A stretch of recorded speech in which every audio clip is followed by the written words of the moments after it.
ದೇವರಿಗೆ ಮೂರು ಬೇಡ್ಕೋರಿ.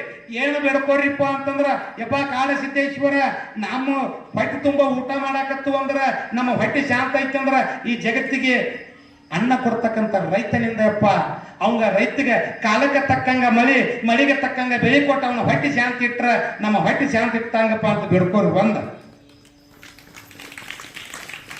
ಯಪ್ಪ ಯಾವ ತಾಯಿ ಹರಿದಾಳ ಗೊತ್ತಿಲ್ಲ, ಯಾವ ತಂದೆ ಹರಿದಾನ ಗೊತ್ತಿಲ್ಲ.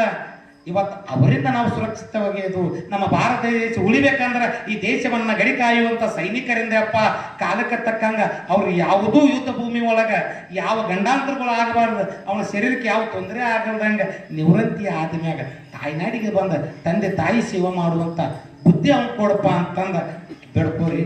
ಎರಡನೇದು.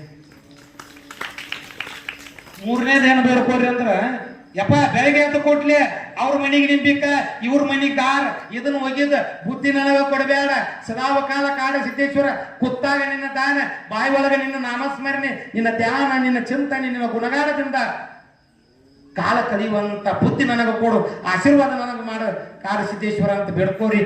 ನಿಮ್ಮೆಲ್ಲರ ಬಾಳ ಬಂಗಾರ ಆಕೈತೆ ಅಂತ ಹೇಳಿ ನನ್ನ ಪೂಜೆಯರ ಕರೆಸಿ ಪವಾಡೇಶ್ವರ ಅಪ್ಪಾಜಿ ಅವರ ಆಶೀರ್ವಾದ, ಎಲ್ಲ ಗುರು ಹಿರಿಯರ ಆಶೀರ್ವಾದ, ಪೂಜೆ ಅಪ್ಪಾಜಿ ಅವರ ಆಶೀರ್ವಾದದಿಂದ ಇಲ್ಲಿ ಕರೆಸಿ ಎರಡು ಮಾತುಗಳನ್ನು ಆಡಲಿಕ್ಕೆ ಅನುವು ಮಾಡಿಕೊಟ್ಟಂತ ಪವಾಡೇಶ್ವರ ಅಪ್ಪಾಜಿ ಅವರ ಪಾದಗಳಿಗೆ ಅನಂತ ಕೋಟಿ ದಂಡವತ್ ಪ್ರಣಾಮಗಳನ್ನು ಸಲ್ಲಿಸಿ, ಪೂಜೆಯರ ಪಾದಗಳಿಗೆ ಅನಂತ ದಂಡವತ್ ಪ್ರಣಾಮಗಳನ್ನು ಸಲ್ಲಿಸಿ ಇವತ್ತಿನ ಸೇವೆಯನ್ನ ಪಾಲ್ಗೊಂಡಿರ್ತಕ್ಕಂಥದ್ದು ಭಾಳ ಅದ್ಭುತವಾಗಿ ಶಾಂತ ಕೂತು ಕೇಳಿ ಜೀವನದೊಳಗೆ ನಾವು ಏನು ಒಯ್ಯುದಿಲ್ಲವ ಇದನ್ನ ಒಯ್ಯಿದ್ದು, ಏನು ಕೇಳ್ತವೋ ಏನು ಮಾಡ್ತವೋ ಅದಕ್ಕೆ ಮಾಡೋದು ಮಾಡ್ತೀರಿ.